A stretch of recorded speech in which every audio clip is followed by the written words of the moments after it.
Anesthesia. Myself JVM Dr. Suman Shekhawat, Department of Kaya Chikitsa, Faculty of Ayurvedic Sciences, JOT Vidyapeeth, Women's University, Jaipur. Today we will be discussing about GIT examination.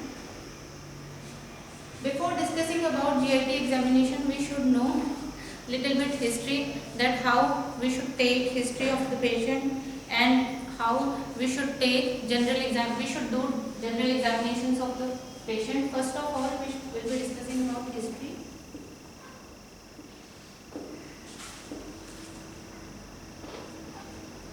Patient का जो biodata of the patient हमको लेना है, जिसमें patient के name, as, sex और जो भी जो ऑक्यूपेशनल स्टेटस, मैरिटल स्टेटस, ये सब हमको उसमें डालना होता है। सोशो इकोनॉमिक स्टेटस, इसके अलावा पेशेंट की chief complaints, personal history, family history, past history जो है वो हमें देना होता है। अगर फीमेल पेशेंट है तो menstrual history and obs.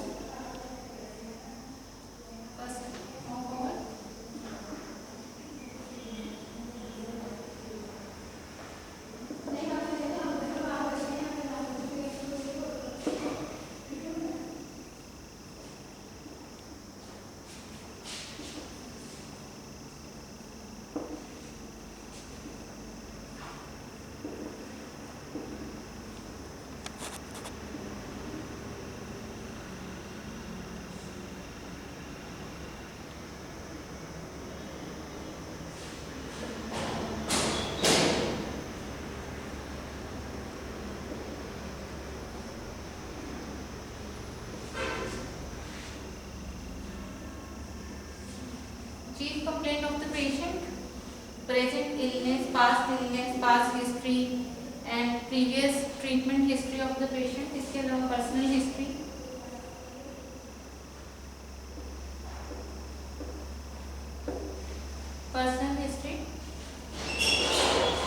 family history,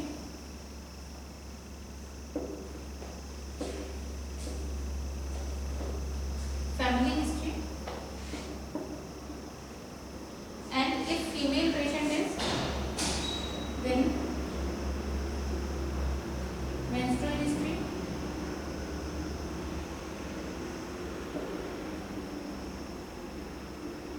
and OBS history.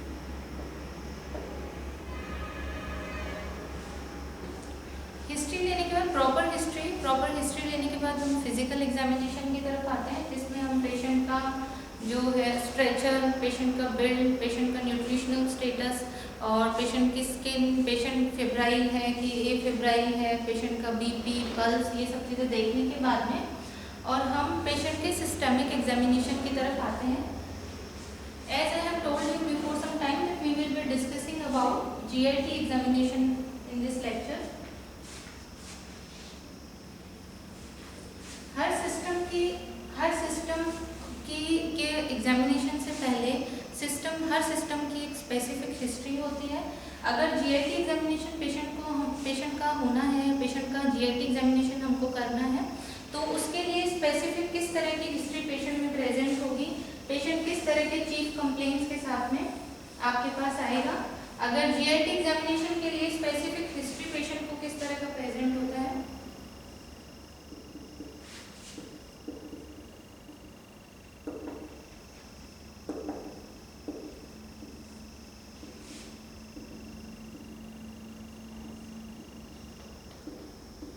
Anorexia,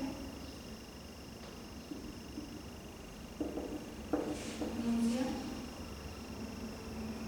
vomiting, dominant pain,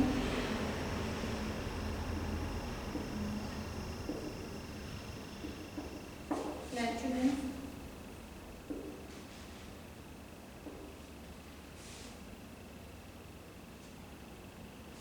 distension,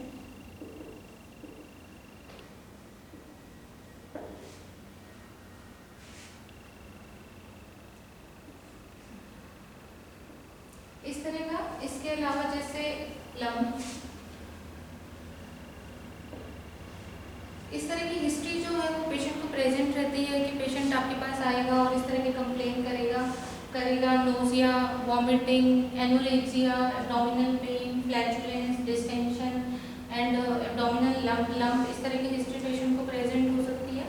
इस तरह की हिस्ट्री के बाद में पेशेंट का हम जो है, जैसे ये इस तरह की हिस्ट्री अगर पेशेंट को प्रेजेंट है तो उसके बाद में फिर हम पेशेंट का GIT एग्जामिनेशन करते हैं, जिसमें हम नॉर्मल जो पेशेंट की फाइंडिंग्स हैं कि पेशेंट का स्ट्रेचर, बिल्ड, न्यूट्रिशनल स्टेटस और टेम्परेचर, पल्स, पेशेंट के वाइटल्स, BP, ये सब चीज़ें हम पेशेंट का देखते हैं।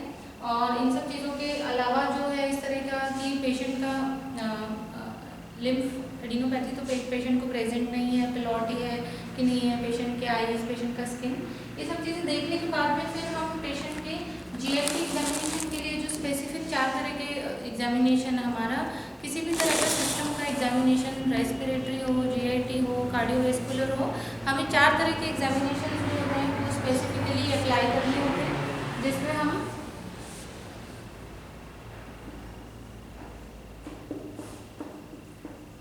इंस्पेक्शन, पाल्पेशन,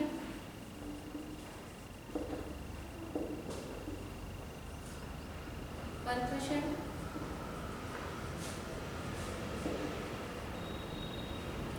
ऑस्कल्टेशन,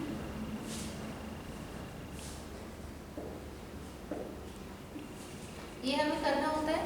सबसे पहले अगर हम GIT में इंस्पेक्शन की बात करें तो हमें क्या देखना होता है? सबसे पहले इंस्पेक्शन,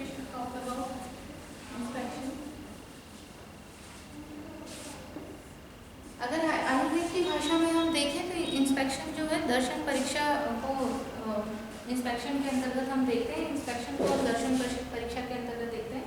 तो सबसे पहले इंस्पेक्शन में हमको क्या देखना है? इंस्पेक्शन के अंदर हमको कुछ चीज़ें देखनी रहती है एब्डोमिनल कैविटी की। सबसे इम्पॉर्टेंट चीज़ होती है shape of abdomen.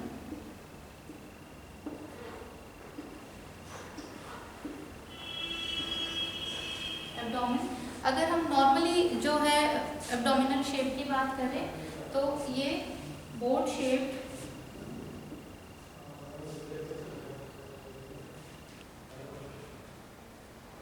Boat shape और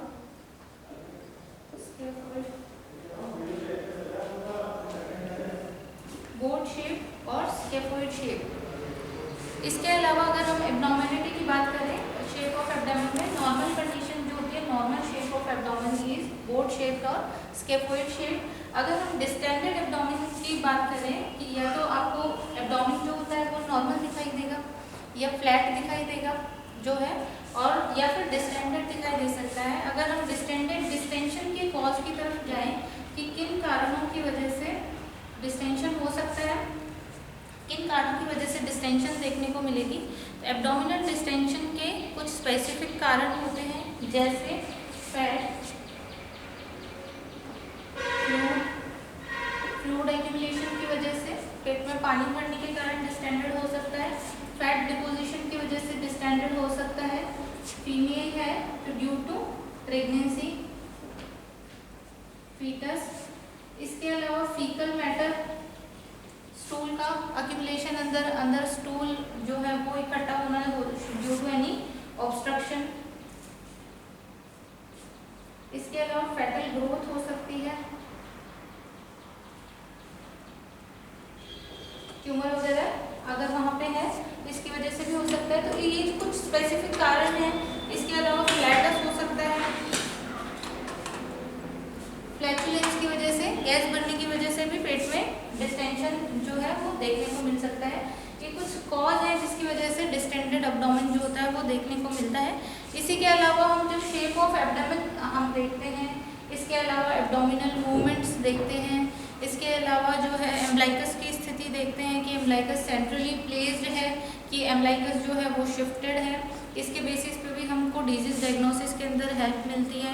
जनरली सेंट्रली प्लेस्ड इन्वर्टेड एम्ब्लिकस होती है, अगर वो इन्वर्टेड है या जो उसका वर्टिकल क्लेफ्ट है वो ट्रांसवर्स है तो वो भी हमें डिजीज़ के इंडिकेशंस देते हैं। इनसे हम असाइटिस की पता लगा सकते हैं। जैसे ट्रांसवर्स अगर वर्टिकल क्लेफ्ट अगर ट्रांसवर्सली प्लेस्ड होता है तो वो स्माइलिंग एम्ब्लाइकस जिसको बोला जाता है, और ये असाइटिस के अंदर देखने को मिलता है। इस तरीके से हम कुछ चीज़ों को देख के और कुछ स्पेसिफिक डिजीज़ के डायग्नोसिस की तरफ जा सकते हैं। इसके आगे हम नेक्स्ट सेशन में डिस्कस करेंगे। Thank you so much. If you feel any kind of problem with this session, please mention it in comment box. Thank you.